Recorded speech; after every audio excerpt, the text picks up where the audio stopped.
हाँ गुरुजी नमस्ते। नमस्ते, आपका प्रणाम स्वीकार है। आपको भी प्रणाम। बोलिए बोलिए। हाँ, और मैं इंतजार कर रही थी कब 10:30 बजे और गुरुजी से फोन करें। आपको टाइम दिया था ना, बराबर। हाँ जी। बोलिए। और आप कैसे हैं गुरुजी? बस बहुत आनंद में हूँ। आप कैसे हो? हम भी अच्छे हैं। बहुत अच्छे, बहुत अच्छे। शुभ आशीर्वाद, यही होना चाहिए। बस आपका आशीर्वाद लेना था। हाँ हाँ हाँ। और काफी दिन हो गए, हमने कहा आप करें गुरुजी के पास। पूरा साल हो गया। अच्छा अच्छा, इसके पहले बात हुई थी क्या? नहीं, कभी नहीं हुई थी। हाँ हाँ हाँ हाँ, बोलिए। अभी हुई है बस। बहुत अच्छे, बहुत अच्छे। वो सारे सत्संग सुन लिए और भी जो आप डालते हैं उनको भी सुनते रहते हैं। हाँ, उससे क्या होता है कि हम कितने पानी में हैं, या दुनिया कितनी पानी में है, या हम जो रास्ते पे चले हैं वो बराबर चले हैं, या कोई ऐसे ही रास्ता मिल गया है, या रास्ते से भटक गए हैं। तो इसकी जांच के लिए, या ऐसा समझो कि हम भटक गए या दूसरे लोग भटक रहे हैं, ये दोनों बातें उसमें बराबर। तो इसीलिए वो दिया जाता है ताकि दुनिया भी क्या है, दुनिया में इसके बारे में क्या कहते हैं, ये भी हमें समझना चाहिए ना। कि किसी ने तो भी बता दिए कि ऐसा ऐसा होता है, और हम चल पड़े, बराबर चल पड़े तो मिल भी गया। अभी आपको सार शब्द की प्राप्ति हुई? हाँ जी, बिल्कुल हुई है। अरे वाह, बहुत अच्छे, बहुत अच्छे। हाँ, अभी आपको सार शब्द की प्राप्ति हुई, बाद में आपने मुझे फोन की। हाँ जी, 1 साल बाद किया हमने आपके पास फोन। हाँ हाँ हाँ, तो यही होना चाहिए ना कि पहले जानो फिर मानो। तो आजकल क्या होता है कि जानना तो कुछ होता ही नहीं है, अनुभव में तो कुछ आता ही नहीं है। और बस उठ पटांगे बातें सुननी है, बराबर। तो उससे क्या है, वो एक टाइम पास ही है ना। और हाँ, वो लोग टाइम पास ही करते हैं, कुछ जानते हैं नहीं, समझते हैं नहीं। हाँ, और हम उलझे रहते हैं उसमें। तो बचता तो कुछ नहीं है। अभी ऐसा है कि वो क्यों उलझा देते हैं हमें, क्योंकि उसके पास कोई रहता है नहीं ना। तो लेकिन ऐसा है, कोई आदमी है, समझो ये सार शब्द के बारे में बहुत उसको सटीक माहिती है, मालूमात है, जानकारी है, बहुत बढ़िया इंफॉर्मेशन है। ऐसा समझो कि जो मुझे मालूम नहीं इतनी बारीक बारीक है। लेकिन उसको खुद को ही उसका अनुभव नहीं। जैसे कोई रामायण का पाठ करता है कोई पंडित, लेकिन जो राम थे असल में, या सीता हुई होंगी, वो तो वो खुद उस प्रसंग में थे ना। ये तो पंडित तो बोले जा रहा है, बहुत अच्छी ढंग से समझा भी दे रहा है, भावनाओं भी ला रहा है। हम क्या बोले कि हम उसका आनंद भी ले रहे हैं, उस जो वर्णन कर रहा है उसी में हम भी छलांग मार रहे हैं, लेकिन वो एक कल्पना वाली छलांग होगी ना। और दूसरी बात, पंडित तो बताया जा रहा है, तो पंडित को थोड़ी वो एक अनुभव है क्या? उसको कुछ नहीं अनुभव, वो तो खाली जो लिखा है वो अच्छी तरह से समझा देता है। लेकिन राम के ऊपर क्या बीती, सीता के ऊपर क्या बीती, ये तो खुद उनको ही मालूम है ना। तो हमें इसको क्या कहते हैं, कथा कहानी कहते हैं। क्या कहते हैं? कथा कहानी। जैसा कोई उपन्यास होता है ना, पिक्चर होता है, सिनेमा होता है, बस सब एंटरटेनमेंट कर लेना, बाकी कुछ नहीं। हमको मालूम है कि पर्दे पे जो चल रहा है, सिनेमा में जो सिनेमा घर में सिनेमा देख रहे हैं, वो सब कुछ झूठ है, हमें मालूम है। सब कलाकारी है। तो भी हम उसका आनंद उठाते हैं ना। लेकिन वो आनंद डुप्लीकेट आनंद है। क्या बोलते हैं? टाइम पास वाला आनंद, उससे कोई हमारे जीवन में लाभ होने वाला नहीं है। लेकिन बस लोग जा रहे तो हम भी देख रहे, मजा आ रहा है, बस बाकी कुछ नहीं है। बस एक पिक्चर छूट गया, दूसरा है, दूसरा देख लिए, तीसरा है, सब में अलग थलग स्टोरी। इसी में तो याद दी गई है, इसी आनंद है। हाँ, सब अलग थलग सिनेमा, अलग थलग उसमें कलाकारी, अलग थलग कथा कहानी, अलग थलग पात्र, अलग थलग विचार, और ये उतने विचार लेके भी क्या करना है। और वो जीवन में थोड़ी सब आते हैं, सब प्रसंग जो भी दिखाते हैं पिक्चर में, सिनेमा में या सीरियल में, वो थोड़े हमारे जीवन में आ जाता है क्या। तो हम क्या करते हैं, टाइम पास कर लेते हैं ना, हमको सब मालूम है ये क्यों हमारे जीवन में। और थोड़ा सा ऐसा समझो, संयोगवश से कुछ जुड़ जाता है, लग जाता है, हाँ यार ये स्थिति मेरे में भी ऊपरी गुजरी थी। समझो उन्होंने कोई 100 सीन दिखाए, तो उसमें से कोई हमें संयोगवश से लग जाता है, उसको क्या बोलते, संयोगवश। तो ये साहित्य बातें होती है। तो कोई कितना भी बढ़िया हो, सार शब्द के बारे में बहुत बारीक बारीक भी बातें करता हो, लेकिन उसको अगर खुद सार शब्द ही मालूम नहीं, लेकिन सिर्फ मालूमात है, जानकारी है, इंफॉर्मेशन है, उसकी इंफॉर्मेशन भी एकदम सच्ची है, उसमें कोई दो राय नहीं है, लेकिन अनुभूति नहीं ना। माने कोई शक्कर का, जो शक्कर होती है वो उसमें जो मिठास होती है उसका बहुत वर्णन करता है कि शक्कर ऐसी होती है, व्हाइट वाली होती है, उसमें स्क्वायर वाले दाने होते हैं, बराबर। लेकिन उसने अगर कभी खाया नहीं है, तो उसमें जो वर्णन करता है वो डुप्लीकेट वर्णन है, ऐसा ही समझना ना। तो यहाँ क्या होता है, हम जो है ना 2009 से जुड़े थे सतपाल जी महाराज से। तो वो आत्मा का ज्ञान देते हैं। हाँ। तो हमने बहुत किया, काफी टाइम हो गया, लेकिन मुझे कुछ अनुभव नहीं हुआ। बस यही सोचते रहे क्या परमात्मा ऐसा ही हो सकता है। फिर भी मेरी आत्मा मानने को तैयार नहीं होती कि नहीं ये नहीं हो सकता। हाँ। मेरे पति भी जुड़े थे। हाँ। तो इनके एक दोस्त हैं, वो भी जुड़े थे। तो बहुत कुछ उन्होंने तो बहुत कुछ दान देते थे, सब कुछ, मतलब पूरा जीवन निर्भर कर दिया। उसके बाद उनको पता नहीं कैसे आपका ये वीडियो मिल गया। तो फिर उनकी आंखें खुल गई। वीडियो सुना। ऐसा है कि देखो, अभी हमारा स्कूल कैसे हो गया, पहले में कौन गुरु थे, दूसरे में कौन गुरु थे, 5वीं में क्या हुआ, 10वीं में क्या हुआ, अभी वो देखना नहीं, वो क्या सच था क्या झूठ था, लेकिन करनी तो पड़ती है ना। स्कूल करे बिगैर हम कॉलेज में तो दाखिल नहीं हो सकते ना, ये भी बात है ना। हाँ, वो तो करना पड़ता है। हाँ, लेकिन हम कॉलेज में आ गए और पीछे देखेंगे, यार मैं पहली में कई कक्षा में गई थी, क्या सिखाते थे, 5वीं में तो क्या बच्चों जैसे सिखाते थे, 10वीं में तो क्या। तो ये बोलना उचित नहीं है ना, बराबर कि नहीं। उस टाइम उस हमारी जो उम्र होती है उसके हिसाब से वो बराबर चलता है, यानी बच्चों जैसी बातें होती है। लेकिन कभी न कभी हमें आगे जाना ही पड़ता है ना। जैसे फिर हम प्राइमरी में जाते हैं, फिर हाई स्कूल में जाते हैं, फिर कॉलेज में जाते हैं, तो हर एक का सिलेबस अलग अलग होता है, थोड़ा अलग थलग होता है।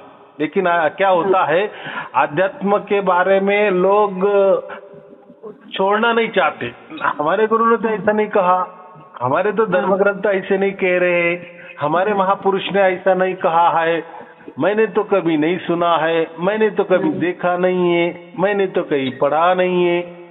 तो क्या होता है, देखो पिछला तो पिछला ही रहता है। स्कूल वाला अभ्यास स्कूल वाला ही रहेगा, कॉलेज वाला अभ्यास कॉलेज वाला ही रहेगा, पीएचडी वाला अलग ही अभ्यास रहेगा। माने कठिन होता जाएगा ना। हाँ, यूपीएस एमपीएस की परीक्षा में ISI हम बनते हैं, तो वो भी अलग, उसका भी अभ्यास अलग होता है, परीक्षाएं अलग थलग होती है। तो मुझे इतना ही कहना है कि जैसे जैसे हम आगे बढ़ते हैं तो पिछला वाला थोड़ा हमें ऐसा लगता है कि हम कहीं फंस गए थे, लेकिन कैसा नहीं समझना, ये तो दुनियादारी है। देखो हमने तो फिर 84 लाख योनि हमने भटकी हुई है ना। हाँ। फिर हमने अगर ऐसा किया तो मैं जिस योनि में थी, यानी प्राणियों की योनि में थी, तभी मुझे क्यों नहीं समझ में आया, क्यों मैंने वो 84 लाख योनि भोगी। ऐसा नहीं होता। तो बीज भी हम बोते हैं ना, उसको भी टाइम लगता है ना फल फूलने में। बच्चा भी जब छोटा होता है तो धीरे धीरे ही बड़ा हो जाता है ना। बचपना जाता है, फिर ही जवानी आती है, जवानी के बाद ही बुढ़ापा हो जाता है ना। तो ऐसा है कि जो भी हुआ वो हमारे प्रारब्ध के हिसाब से होता है। तो अभी हो गया, वो हो गया। अभी तो ऐसा समझो कि हमारा भाग्य खुल गया, खिल गया, या हमारा भाग्य। अब तो गुरुजी हमारा बिल्कुल जाने का मन ही नहीं करता है, कुछ करने का मन ही नहीं करता है। तो मैं वही बोला, अभी कॉलेज में आ गए तो फिर स्कूल में क्यों जाना। बात तो ऐसी है ना। हाँ, लेकिन वो जो गुरुजन होते हैं उनको थोड़ा सा कभी मिले रास्ते में तो नमस्कार करने में क्या है, ये है उनका भी कोई मतलब वो बता देते जो चीज के यहाँ ये है, यहाँ है परमात्मा, ये करने से मिलेगा, ये करने से प्राप्त होगा। तो वो चीजें हमने खूब करी। मतलब जब हमारे शरीर से जब बैठा ही नहीं जाएगा तो फिर ये क्रियाएं भी करने का मन नहीं करता है। तो अब ये हो गया कि जैसे मैंने कहा भगवान अगर ये यहाँ पे भगवान जी अगर इस तरीके से मिलेंगे तो फिर मेरे से नहीं होने वाला। ये ऐसा है कि जितनी भी गुरुआ लोग है ना, गुरुआ किसको हम कहते हैं, जो गुरु का धंधा करते हैं, माने आध्यात्मक का धंधा करते हैं, उसको हम गुरुआ लोग कहते हैं, बराबर। या ऐसा गुरु का एक कंपनी निकालते हैं। कंपनी क्या होती है, बिजनेस वाली होती है ना। तो ये जो गुरुआ लोग है ना, जो भी निकालते, कोई भी संस्था निकालते हैं तो उनमें कुछ न कुछ उनको देना ही पड़ता है। कोई मंत्र तंत्र देना पड़ते है, कोई साधना देनी पड़ती है, तो और कोई जानकारी भी देनी पड़ती है, कोई मालूमात भी देनी पड़ती है, कोई धर्म ग्रंथ का सहारा भी वो लेते हैं, उसमें से कोई दोहे भी निकलते हैं, वगैरह वगैरह। वो एक प्रकार का उनका एक सेटिंग रहता है, एक सिलेबस रहता है, और उसी हिसाब से सब कुछ चलता है। लेकिन जहाँ वहाँ देखे सब माहिती माहिती माहिती माहिती, जानकारी जानकारी जानकारी। माने पर्सनली जो गुरु होता है उसको कुछ मालूम नहीं होता। लेकिन अभी कंपनी चलानी है ना, तो वो ऐसा चलता है। और दूसरी बात, अभी आपने कहा कि वो ऐसे कुछ देते हैं कि आदमी उब जाए माने कर ही नहीं सके, फिर उनको तो वही फायदा होता है ना।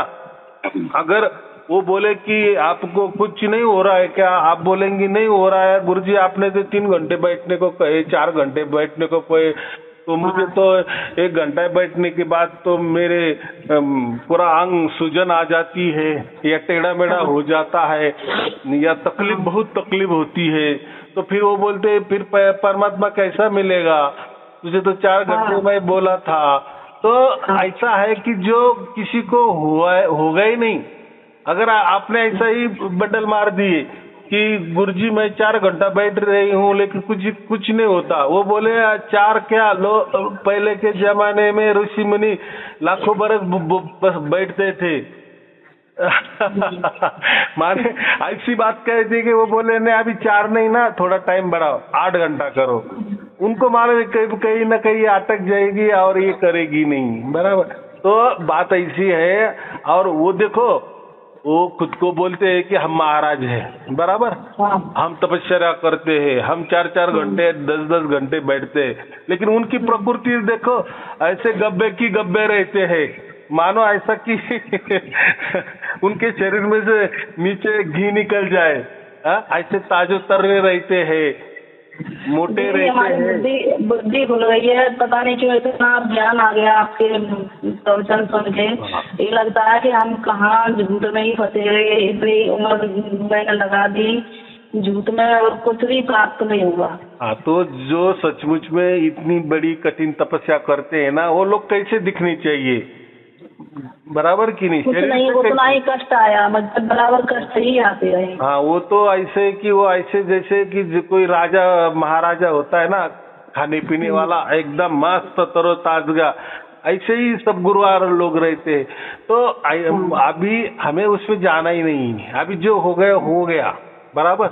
ऐसा है ना, देखो हम भी जब कभी आमिर बन जाते हैं या हमारा अच्छा हो जाता है तो हम पिछला जीवन हमारा देखता है तो हम बहुत गरीबी में दिन काटते हैं बराबर, तब जाके हमें ये मिलता है। तो हर किसी के जीवन में ये प्रसंग आता है, कोई बच्चा पैदा होता है डायरेक्ट अंबानी के घर में पैदा होता है, ऐसा कहते हैं ना।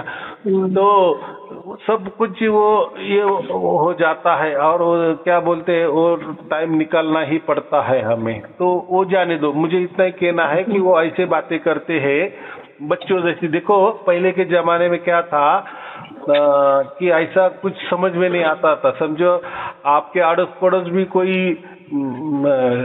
लेडीज रहती होंगी या लोग रहते होंगे, पड़ोसी रहते होंगे, लेकिन कोई किसी बाबा के पास जाता था, कोई किसी बाबा के पास जाता था, कोई किसी को पूछता भी नहीं था। और ये ऐसा बोले कि प्राइवेट बाब होती थी, क्या होती थी, प्राइवेट बाब होती थी। कभी कभार बोलती थी कि तुम हमारे गुरु के पास आ जाओ, वो अच्छा बताते हैं वगैरह वगैरह। तो समझो आप गई भी तो आपको वो अच्छा नहीं लगा, क्योंकि आप जहाँ भी जाती थी ना तो उन्होंने ऐसा आपके मस्तिष्क में ठस ठस ठस भर के दिया होता है। ऐसा समझो हम इतने सम्मोहित हो जाते हैं बहुत सारे बरस में कि हमारा वो निकलता ही नहीं। अगर समझो वो बाजू वाली लेडीज बोलती कि चलो हमारे गुरुजी के पास थोड़ा सा सुनो, तो हमारा मन वहाँ नहीं लगता, क्योंकि यहाँ हम पहले से ही 10 बरस से हिप्नोटिज्म हो गए होते ना। चाहे हमें कितना भी लगता है अंदर में ये सब बकवास बात है, हमारा गुरु भी बकवास है, बोलता क्या है, रहता क्या है, क्या बोलता है, उसकी क्या रहन सहन है, उसके क्या विचार है। तो या ऐसा समझो कि कोई तो गुरु का उपदेश करते हैं और राजनीति भी करते हैं।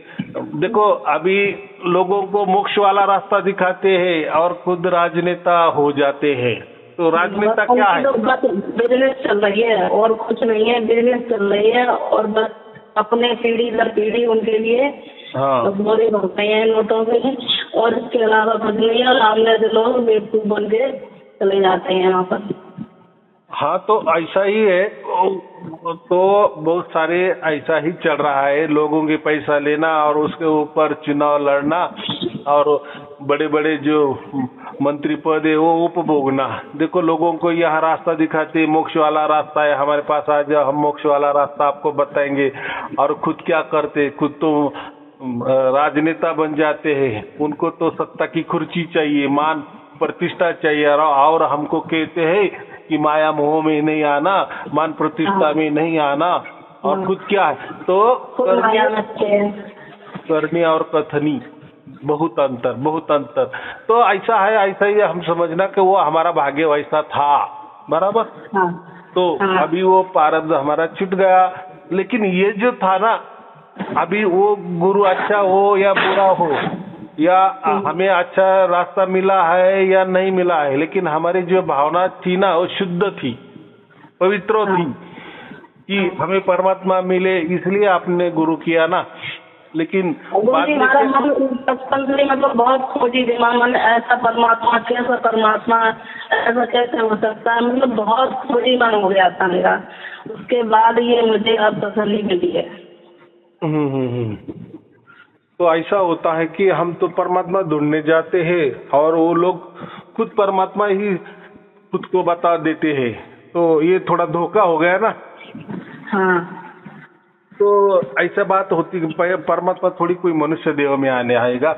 मनुष्य देह की ये किस लिए देह रहता है, ये हमारे कर्मों के भोग के लिए हमें 2 हाथ दिए हैं, 2 पैर दिए हैं या पूरा शरीर दिया है। कर्म भोग करना है हमें, या भोग भोगने हैं, सुख के भोगो, दुख के भोगो, आनंद के भोगो। तो ये हमें भोगना है बराबर, हम भोगता है, इसलिए हमें शरीर मिला है भोगने के लिए। परमात्मा क्यों शरीर लेगा? उसको क्या भोगने का है, उसको क्या हासिल करने का है और किस लिए हासिल करेगा? चलो हम आत्माओं के लिए वो आता है तो फिर एक के लिए क्यों आता है? कोई एक के लिए भी टारगेट क्यों करता है? जैसे राम आए, उन्होंने रावण को क्यों मारा? क्या उसी टाइम कोई अलग थलग लोग नहीं थे क्या पूरे विश्व में? तो ऐसा है कि उसमें हमें नहीं जाना है। तो ऐसा कोई परमात्मा अवतार वगैरह नहीं लेता है। ऐसा समझो कि जो मुक्तात्माएं होती है, मुक्तात्माएं माने जिन्होंने पहले ही मोक्ष पाया होता है। तो मोक्ष पाना माने हम स्वतंत्र हो जाते हैं। तो जब हम स्वतंत्रता हो जाते हैं तो हमें ऐसा है कि हम भी कभी न कभी मनुष्य थे ना, और फिर हमारे भाग्य से हमको मोक्ष मिला। तो जो मोक्ष में जाते हैं तो उनके अगर कोई मन में आ गया तो चलो हम कहीं तो भी अच्छा कार्य करेंगे, तो वही जन्म लेते हैं, बराबर। लेकिन कोई परमात्मा नहीं जन्म लेता। यहाँ थोड़ा क्या बोलते हैं समझने की बात है। लेकिन ऐसा है ना, गीता में लिखा है कि मैं अवतार लेता हूँ। तो हम भी देखो, हमारा भी एक प्रकार का अवतार ही हुआ है ना। हम जैसे 84 लाख योनि भोगी और अभी मनुष्य हो गए, तो हमारे मनुष्य का अवतार हो गया। और समझो हमें मोक्ष भी मिल गया। अगर हमें कुछ ऐसा लगा चलो किसी का और भला करके जाओ, हमारा तो भला हो जाए, तो चलो दूसरों की मदद करें, तो हम हमारा दिव्य शरीर धारण करके, वो तो हमारा मोक्ष में दिव्य शरीर धारण तो होता ही है, हम करते ही है, उसी से हम विचरण करते हैं, उसी से ही हम आनंद भोगते हैं। लेकिन हमारे अगर मन में आ गया कि चलो कोई किसी का भला भी करते हो, तो वो आ जाते हैं, बराबर। उसको हम फरिश्ते कहते हैं, फरिश्ते के रूप में वो आ जाते हैं। लेकिन उनको कोई शरीर देह नहीं होता है।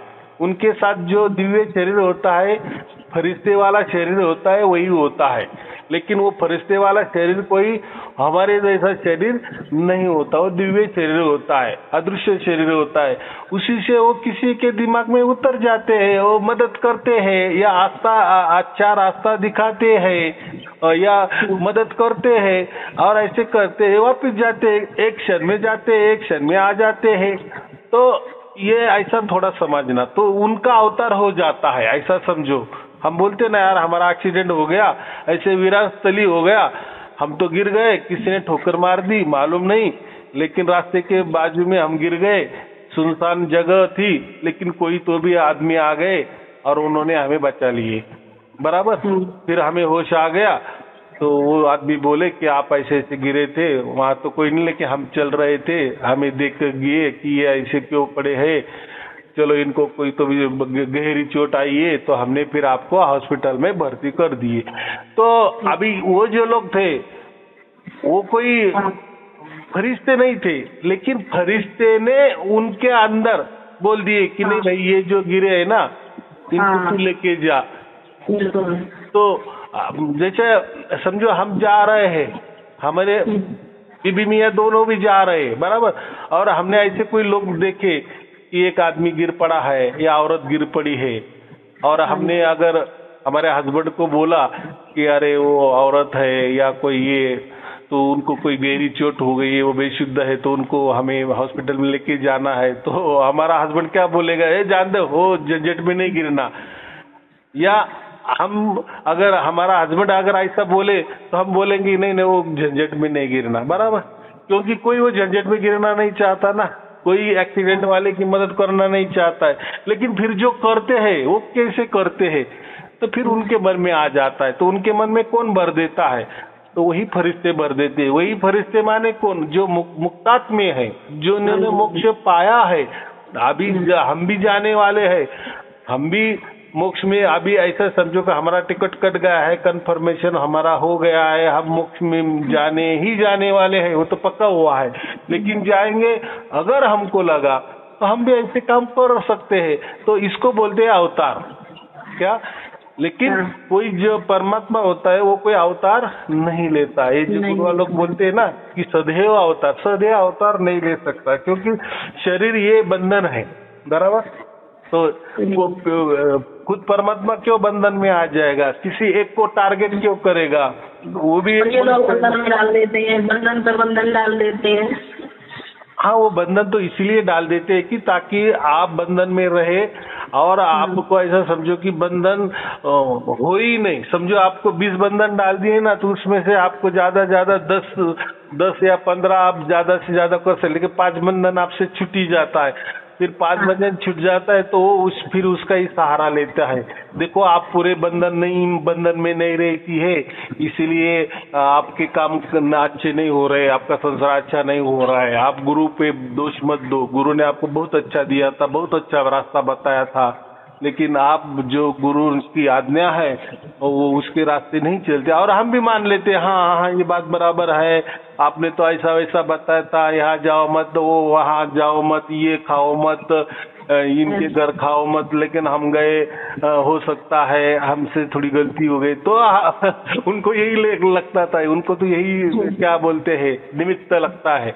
तो ये ऐसा है, ये जो भी संस्थाएं निकलती है ना, या जो गुरु पैदा होता है ना, गुरु वालों, तो उनके दिमाग में ये आइडिया बहुत सारा रहता है, तभी वो गुरु का बिजनेस कर सकते हैं ना। ऐसा कोई मामूली आदमी गुरु हो सकता है क्या? नहीं हो सकता है ना। गुरु जी एक चीज और है कि परमात्मा जिसको चाहता है ना उसी के ही बंधन खुल पाते हैं, और आप चाहे कितना भी समझा लो किसी को, बस तर्क पे ये नहीं वो नहीं ऐसे नहीं। मैंने ये देख लिया है, मैंने 4-5 लोग अपने ऐसे जुड़े हैं, उनकी समझ में आ गया आपको, और आपका सत्संग सुनते हैं, आप बात भी करेंगे और अच्छा भी लगता है, उनको प्राप्ति भी हो गई है। लेकिन मेरे खुद की जो सिस्टर है उसकी समझ में ही नहीं आता है, कितना भी समझा लो वो समझ में ही नहीं आता आपकी। देखो किसी को समझाना नहीं, देखो ये जो गुरुआ लोग होते हैं ना, वो उनके लोग बढ़ाने के लिए पुस्तकें बांटते हैं, फ्री में बांटते हैं, लोगों को बोलते कि ये पुस्तकें लेके जाओ, लोगों को दो, लोगों को समझाओ, हमारे पास लेके आओ, शिष्य बढ़ाओ। वो बढ़ाने की बात करते, जैसे संसार हमारा कैसा बढ़ता चलता है वैसे वो संसार बढ़ाते हैं। तो यहाँ हमारा कोई संसार नहीं बढ़ाना है, या कोई परमात्मा ने हमें आज्ञा नहीं दी है कि सबको सार शब्द बनाओ, कोई परमात्मा कुछ कहता नहीं है, बराबर। उल्टा सार शब्द तो वो तो उसके हाथ में है, देने वाला तो वो है। हमारी भावना बहुत अच्छी है कि हमारे पूरे परिवार को सार शब्द की प्राप्ति हो जाए, हमारे जो रिलेशन वाले अच्छे रिलेशन वाले रिलेटिव है उनको भी मिल जाए, हमारे समाज को मिल जाए, पूरी दुनिया को मिल जाए। लेकिन वो तो आपके हाथ में नहीं है, ना मेरे हाथ में है, वो तो परमात्मा के हाथ में है ना। बस मैंने यही सोच के मैं चुप हो गई हूँ, मैंने कि अब तुम जानो, तुम्हारा काम जाना है, हमें तो बस अपना देखना। हाँ, तो मैं तो 4 बरस से यही बोलता हूँ कि कुछ हमारे हाथों में नहीं, तो देहधारी के हाथों में कैसा होगा। तो ये गुरु लोग बोलते हमारे हाथों में है।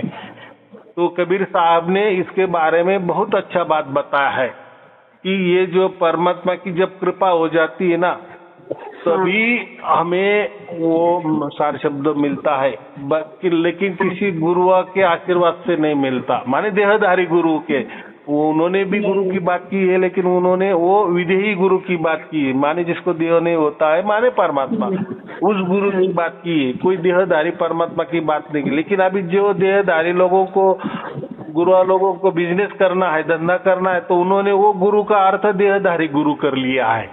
ऐसा अभी वो एक टैक्ट होती है ना, धंधा कैसा चलाना, वो तो वो जान दो, हमें नहीं, हमें तो इतना ही कि हमारा चुनाव परमात्मा ने कर दिया है, चलो पहले क्या हुआ वो छोड़ देना है, माने अबे अब पीछे नहीं देखना। हम कहते हैं ना किसी को कोई किसी का झगड़ा भी हो जाता है तो उनको समझाने को जाते हैं ना, तो हम क्या बोलते हैं, अबे पिछला सब छोड़ दे, क्या हुआ, वो क्या बोली, तूने क्या सुना, उन्होंने क्या किए, अब ये सब छोड़ दे, बस अभी आगे देख तू, बराबर।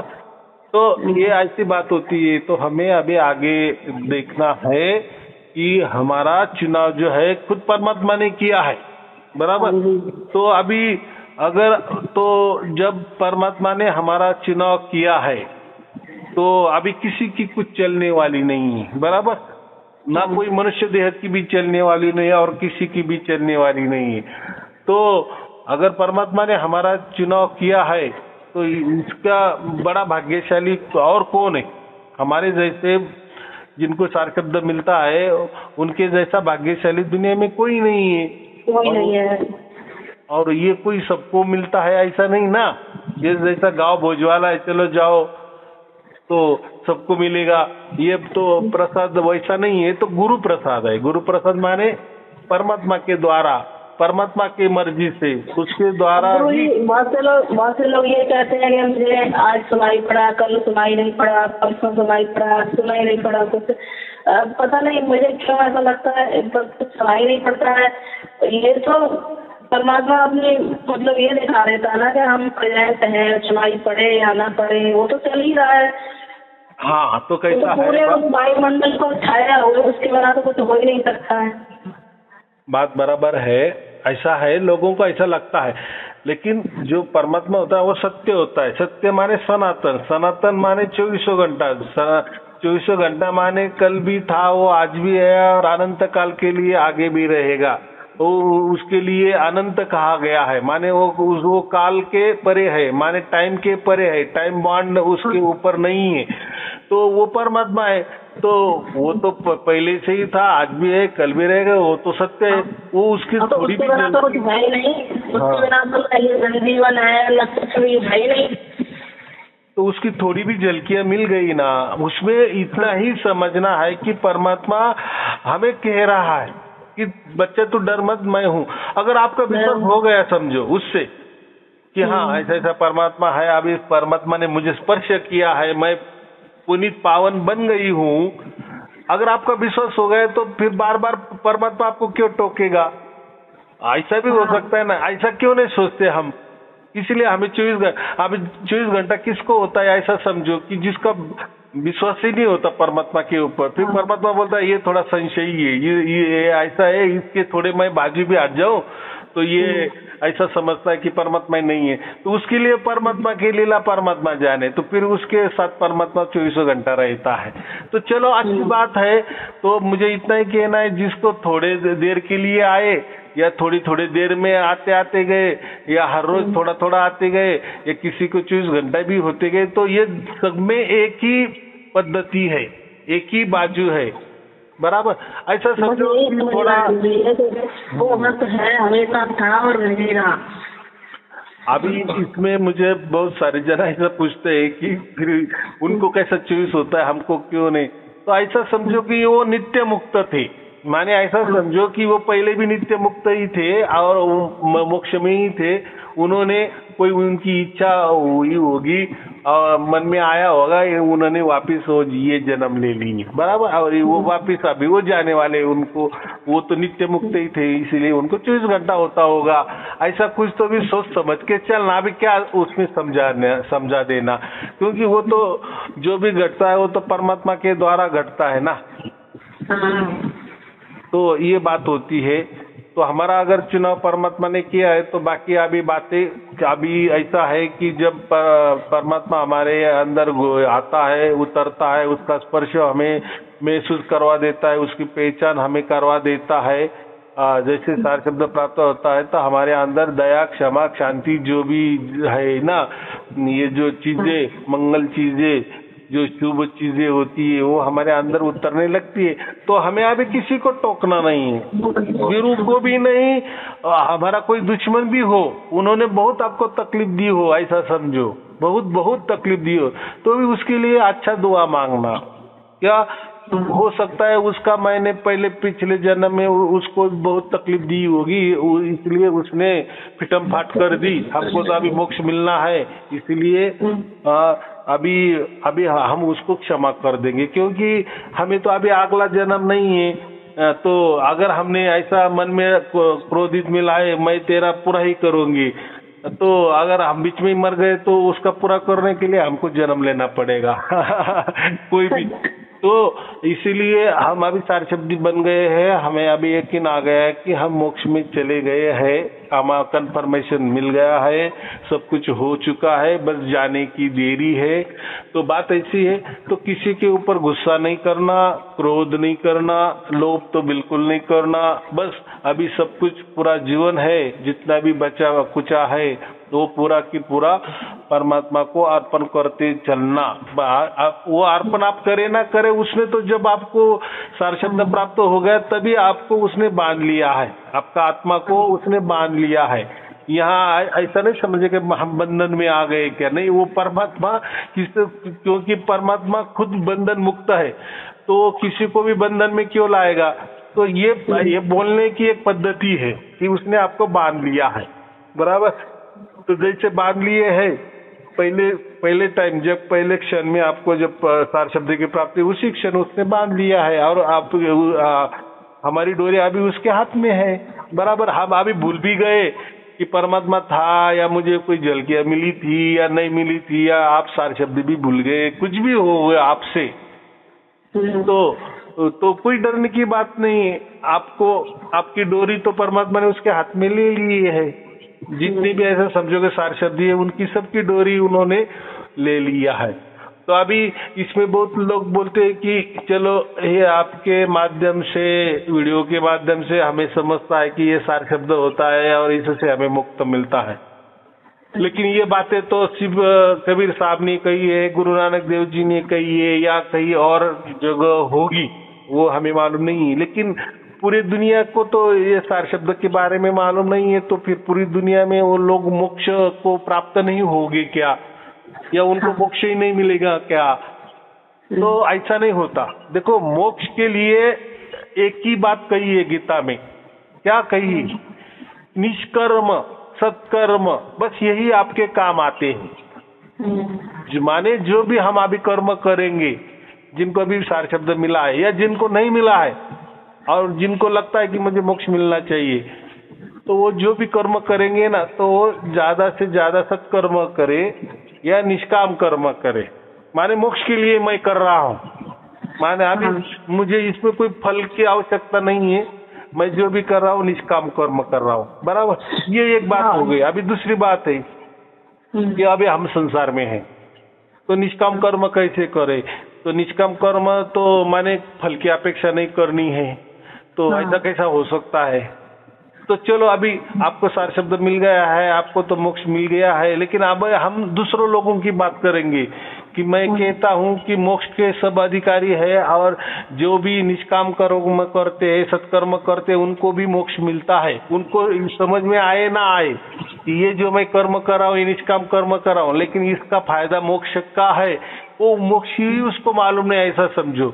तो फिर उसके हाथों से निष्काम कर्म कैसे होते हैं? अभी उदाहरणार्थ मैं बोलता हूँ, उदाहरण के लिए कि आपका कोई दुकान है, बराबर।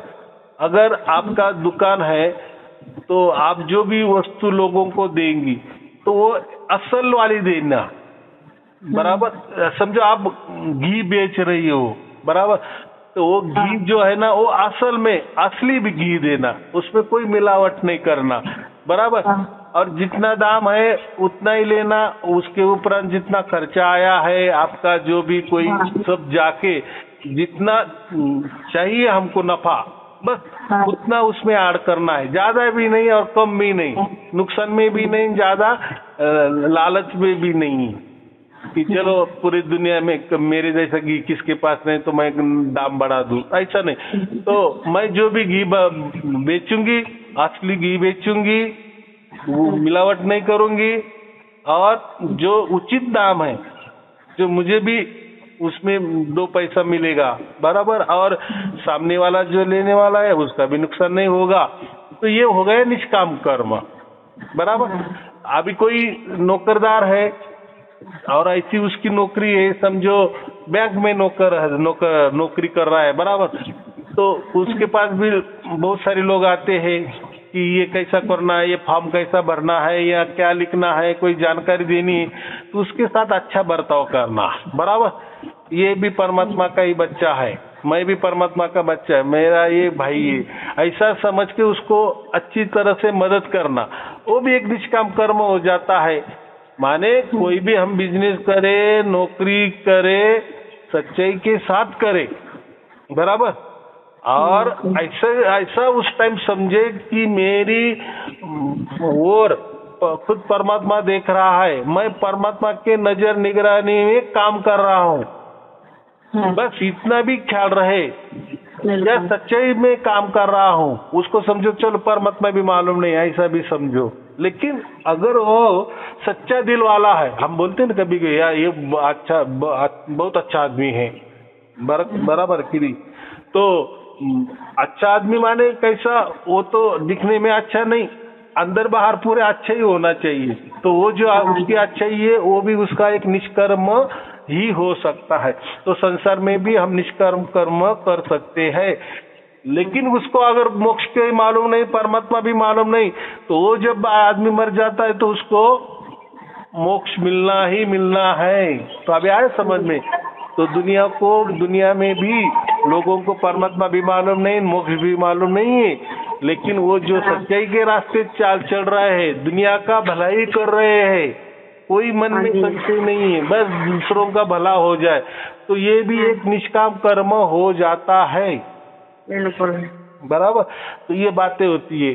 तो बस अभी हमको क्या करना है, निष्काम कर्म करने। अभी हमको तो मोक्ष भी मालूम है, परमात्मा भी मालूम है, परमात्मा की नजर निगरानी भी हमारे ऊपर है, परमात्मा की कृपा छत्र छाया में हम चल रहे हैं, परमात्मा के सत्य के स्पर्श में हम है, तो फिर हमारा बर्ताव कैसा होना चाहिए, तो ऑटोमेटिक वो हो ही जाता है।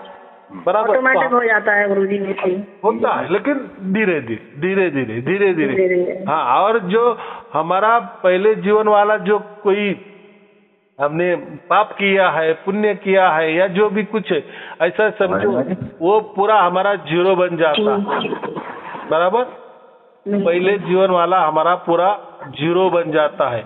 रही बात ये जीवन की, तो इस जीवन में जो भी हमारे कर्म हो जाते हैं अच्छे बुरे, अभी तो हमको मोक्ष मिल गया है, तो वो जो अच्छे बुरे कर्म है, तो हम अगला जन्म अभी जो हम मोक्ष में जाने वाले हैं, तो ये जो कर्म है, कर्म का हिसाब यही दबा रहता है कि समझो कभी हम मोक्ष में गए और कभी कभार हमको लगा कि हम वापस आ जाएंगे और मनुष्य देह धारण करेंगे, तब फिर ये जो कर्म जो बचे हुए हैं, यहाँ रहे हुए हैं, पिछले तो अभी गए, पिछले तो जितने भी हमारे कोई भी कर्म हो वो तो पूरे जीरो हो गए, वो जल के खाक हो गए, क्योंकि ये जन्म हम लिए तो पूरे कर्म हमने साथ नहीं लिए थे, बस ये 100 साल के लिए या 50 साल के लिए जितना भी हमारा उम्र है उसके लिए हमने कर्म लाए थे। बराबर, कि उससे हमारा ये जीवन, मनुष्य जीवन सफल हो जाए। बाद में बहुत सारे कर्म हमारे पीछे ही रह जाते हैं, वो ताकि वो हमारे अगले जन्म को काम आ जाए। लेकिन जब सार शब्द प्राप्त होता है तो उसमें एक ही बेनिफिट हो जाता है, पिछला हमारा हिसाब जीरो हो जाता है। बराबर। रही बात ये जन्म की, तो ये जन्म के तो हमने समझो अच्छा काम कर रहे हैं, तो उसका भुगतान तो हमें तो कोई अगला जन्म मिलने वाला नहीं है। तो बात ऐसी है कि जो भी हमने अच्छे कर्म किए तो यही दफन रह जाएंगे, ये हमारे बच्चों को काम आएगा, हमारे परिवार को काम आएगा। अभी वो जो प्रणाली है वो परमात्मा को मालूम है, अभी मुझे जितना मालूम है वही उतना ही बोल सकता है, तो उतना हमें उसमें जाना नहीं है। हम मोक्ष के रास्ते गए हैं और हमें मोक्ष मिलना है, लेकिन जब तक जान है तब तक सत्कर्म करते रहेंगे, अच्छा कर्म करते रहेंगे, मोक्ष के लिए कर्म करते रहेंगे, और उसका जो बेनिफिट है हमको चाहे बाद में कभी न कभी वो मिलेगा, लेकिन वो कर्म भूमि, ये जो हमारी प्रकृति, इसमें दबे रहेंगे, वो कोई हमारे साथ में आने वाले नहीं है। क्योंकि मोक्ष के जहाँ जगह होती है तो वहाँ कर्म, हमारे ये कर्म नहीं चलते, प्रकृति वाले कर्म नहीं चलते, वहाँ कर्म को कोई बात ही नहीं होती, कोई बंधन की बात नहीं होती, माने कर्म बंधन होता ही नहीं। वहाँ सिर्फ और सिर्फ आनंद उपभोगने के लिए हम जाते हैं, अनंत काल के लिए आनंद के वातावरण में जाते हैं और आनंद ही बन जाते हैं। ऐसा बोलो। तो गुरुजी हमारे जो पति हैं उनसे थोड़ी सी बात करो। हाँ, बोलिए। हाँ गुरुजी, कोट प्रणाम। हाँ, आपका प्रणाम स्वीकार है, आपको प्रणाम, शुभ आशीर्वाद। बोली। और जो है मैं तो पूरी तरह से जो है संतुष्ट हूँ एकदम, और मेरे पे इसका कोई मामले में कोई संशय वाला जवाब नहीं है कि गुरुजी के सामने मैं रखूँ। एकदम संतुष्ट हूँ मैं, इस ज्ञान से। हाँ, मैं तो बड़े सपने में भी सोच पा रहा था कि चीज मेरे को मिल जाएगी, लेकिन मालिक की ऐसी कृपा हुई ये चीज जो है मुझे प्रत्यक्ष जो है ये सुनाई। बराबर, बहुत अच्छे, बहुत अच्छे। और गुरु महाराज जी, मैं भी जो है सत्यपाल महाराज जी का शिष्य था पहले, और एक और हमारे जो है शिष्य पे अभी फोन आ रहा था उनका, तो उन्हीं ने हमको ये वीडियो दिया और हमने सुना तो इस ज्ञान में जो वीडियो, इन शब्दों में बड़ी पावर है और इस शब्दों को सुन करके वो चीज उत्पन्न हुई गुरु जी कि मैं कुछ कह नहीं सकता, और मैं उस चीज को हजारों साल करता रहता तब भी ये अनुभव मेरे पास नहीं आते। और ऐसे ही उनको भी मालूम था कि यही सत्य है, लेकिन उनको खेत में फड़ुआ चलाते चलाते ये चीजें जो आपने ये वीडियो में बताई है, वो चीजें फड़ुआ चलाते चलाते उनको ये चीज सुनाई दे रही, तो उन्हें संतुष्टि हो गई कि सत्य यही है, इसके अलावा कुछ नहीं है। तब से वो भी आपको बहुत अच्छे तरीके से मानते हैं, और मैं तो बहुत ही अच्छे तरीके से आपको मानता हूँ, और जानता भी हूँ कि हाँ गुरु जी महाराज का बहुत उच्च कोटि का ज्ञान जो आपको पता करके आपने दिया। बहुत अच्छे, बहुत अच्छे। देखो ये बोली हाँ, मैं इतना प्रसन्न हूँ इस वाणी से, और इसमें बड़ी पावर है। तो मेरे पत्नी को ही बताया, पत्नी तो पहले तो विश्वास नहीं करती थी, फिर मैंने तो बताया पत्नी को, तो पत्नी को अनुभव हुआ ना, अब जो है सत्य ये आज बस इन्होंने काल किया था मैंने, तो गुरु मैं तो बोला था मुझे गुरु महाराज जी से मेरे को मैं नहीं बात कर पाऊंगा, तो पत्नी बोले आशीर्वाद मिलो, लेकिन मैंने पर खाना था मैं पूरा साल तब जो है मेरे को अनुभव हो जाएगा, बात करूंगा किसी से, गुरु महाराज की कृपा हो जाएगी। तो उन्होंने आपने भी जो कहा ना कि वो जो गुरु महाराज है जो नाम लिए आपने, ऐसा है वो आपको शिष्य बनाते हैं, बराबर, गुरु है और आप शिष्य हो, लेकिन यहाँ तो शिष्य की बात नहीं है, हमारा अभी गुरु है परमात्मा, हम सबका, मेरा भी, आपका भी, आपका मिसेज का भी, सब पूरी दुनिया का, तो हमारा गुरु कौन है? परमात्मा है। तो परमात्मा के हम बच्चे हैं, ना कि परमात्मा कोई शिष्य नहीं बनाता। परमात्मा ऐसा समझो कि संत बनाता है। संत माने सबके लिए होता है। संत क्या होता है? सार्वजनिक होता है, वो कोई प्राइवेट नहीं होता है। और जो शिष्य लोग होते हैं वो प्राइवेट होते हैं, बराबर। प्राइवेट क्यों होते हैं? तो गुरु बताता है मैं कुछ जो भी बोल रहा हूँ वो किसी को बोलना नहीं है, और फिर किसी को नहीं बोलता, वो प्राइवेट बात हो गई, वो कोई सत्य वाली बात नहीं हो गई, क्योंकि सत्य कोई प्राइवेट नहीं हो सकता। सत्य तो प्राइवेट होगा, सत्य सबके लिए खुला रहेगा ना, और सत्य तो सत्य ही रहेगा, तो कोई छुपाया भी नहीं जा सकता।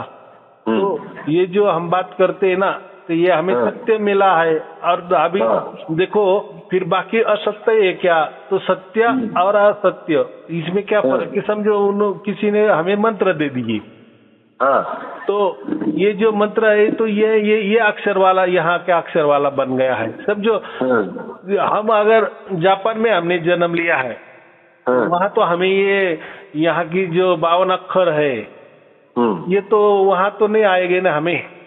क्या ये मंत्र तो यही के बने हैं, तो ये मंत्र वहाँ नहीं चलेंगे, क्योंकि वहाँ के अक्षर जो होंगे वो अलग होंगे, जो अल्फाबेट्स होंगे वहाँ के अलग होंगे जापान के। तो फिर मंत्र भी सत्य नहीं होगा ना। तो आप हर चीज टटोलो, ऐसा कोई ध्यान साधना टटोलो, कुछ भी कोई साधना है, ध्यान है, मंत्र है, कोई नियम है, बंधने है, जो भी गुरु वालों हजारों फंडे देते हैं।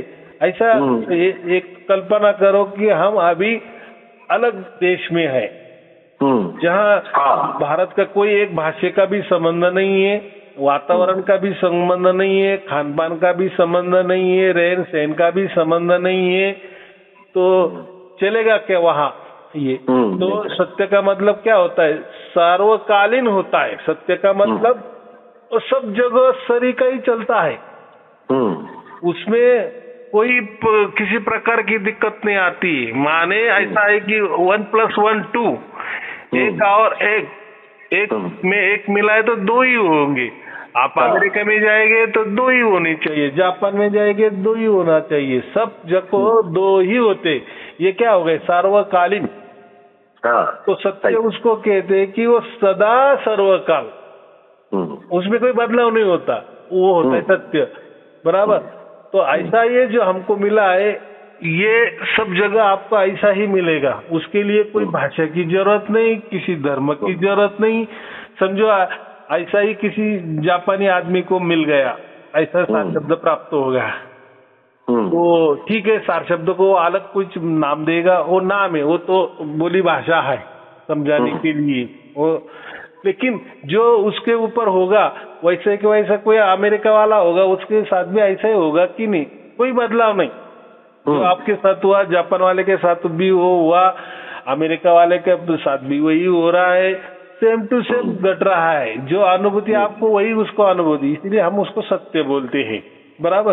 इसीलिए वो उसको सत्य ही कहा गया है। तो सत्य जो होता है वो सदा सर्वकाल सत्य ही रहता है, और सबके साथ वैसा की वैसा ही उसका बर्ताव होता है। प्रवचन में तो मैं सब कुछ बता देता हूँ ना। हाँ, बता तो दिए, लेकिन फिर भी मैं आप अभी बात आज कर रहे हैं गुरु महाराज जी से, और जो है आमने सामने बात कर लेते हैं। हाँ, तो वो बाकी तो संतुष्ट है आप, ऐसी बात नहीं। वो कोई मंत्र नहीं, वो ऐसा है कि परमात्मा का एक वाचक गुणगान है। वो एक गुणगान है, वो सिर्फ मन में रखना। देखो जैसे मन में हमारे हजारों ऐसे विचार आ चलते हैं ना, थोड़ा परमात्मा का विचार आने के लिए वो जो परमात्मा का गुण गाया है उसको मंत्र समझो। चलो ठीक, क्योंकि मंत्र ही बोलते हैं ना, कोई जिसका एक विशाल अर्थ होता है, अच्छा अर्थ होता है, शुभ अर्थ होता है, उसको मंत्र कहते हैं। तो वो मंत्र सिर्फ मन में रखने का, वो कोई जपने का नहीं, बोलने का नहीं, कुछ नहीं, बस मन में रखने का।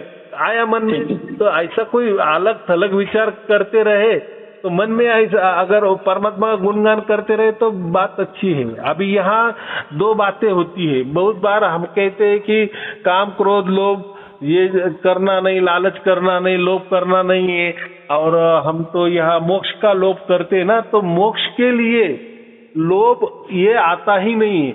ये जो काम क्रोध लोभ ये षड्रिपु है ना, ये सब कर्म वाली बातें हैं, कर्म बंधन वाली बातें हैं, और ये प्रकृति में ही चलते हैं।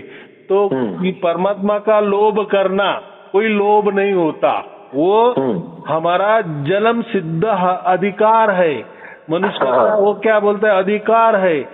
जैसा कोई बड़ा सेठ का बेटा है, बराबर, और वो थोड़ा क्या बोले अच्छा बड़ा हो गया, जवान हो गया, और वो बोलता रहा सेठ जी को कि आपकी प्रॉपर्टी मेरी प्रॉपर्टी हो जाएगी, आपकी प्रॉपर्टी मेरी प्रॉपर्टी हो जाएगी। तो बाप क्या बोलेगा, अरे भाई मरने के बाद क्या, तू मालिक ही ना, मेरा ही बच्चा है ना। तो बाप का वारिस कौन होता है, बच्चा होता है ना।